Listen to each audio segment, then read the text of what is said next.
Good day, Metafriadoglo and dear viewers. Ukraine President Volodymyr Zelensky said that the situation at the Zaporizhzhia nuclear power plant remains very risky despite the reconnection of 2 of its 6 reactors to the grid following shelling. The Ukrainian president urged the international committee to act quickly to force Russian troops to leave Europe's largest nuclear power plant after the site was left without power for hours in an incident that he claimed risked an international radiation disaster. On the other hand, Britain's defense ministry announced the delivery of 6 underwater drones to Ukraine to help clear mines from its coastline and make grain shipments safer. An airstrike on a children's play area in the capital of Ethiopia's northern Tigray region killed at least 7 people on Friday, according to medical officials there. The first such attack since a 4-month ceasefire collapsed this week. Officials say 3 children were among the dead, but a federal government spokesperson denied any civilian casualties. The airstrike on Mekelle came 2 days after fighting erupted on the border of the Tigray and Amhara regions, breaking the ceasefire.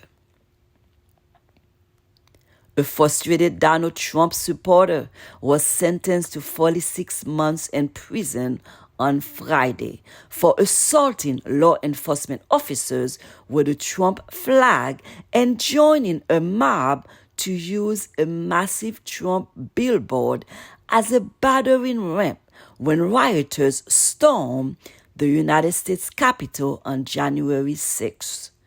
According to the government, Howard Richardson, 72, of King of Prussia, Pennsylvania, contributed to the breach of the police line, which led directly to the storming of the Capitol doors. According to government, federal prosecutors sought 46 months in prison for Richardson, the father of a 20-year veteran police officer. The U.S. Department of Justice has published the highly anticipated affidavit that backed this month's search of Donald Trump's Florida home, confirming that the U.S. is investigating the former president's alleged mishandling of classified documents. The government is conducting a criminal investigation concerning the improper removal and storage of classified information in unauthorized space, as well as the unlawful concealment or removal of government records. Read the 38-page affidavit, large portions of which were blacked out. The Department of Justice had argued that releasing the affidavit would jeopardize future investigative steps and the identities of witnesses. Moderna has announced that it is suing rival vaccine maker Pfizer and its German partner BioNTech for patent infringement in developing the first COVID-19 vaccine approved in the United States, alleging that the copy technology developed by Moderna years before the pandemic. The lawsuit set up a high-stake showdown between the leading manufacturers of COVID-19 shots, which are an essential tool in the fight against the virus.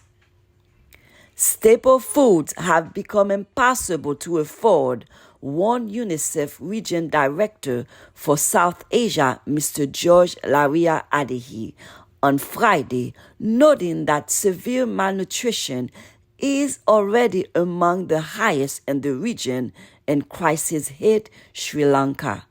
The UN Children's Fund's warning comes as Sri Lanka continues to face its worst financial crisis since its independence in 1948. According to Mr. Laria Adiji, children are going to bed hungry, unsure where they will get their next meal. He added that widespread food insecurity will result in malnutrition, poverty, disease, and death in the region.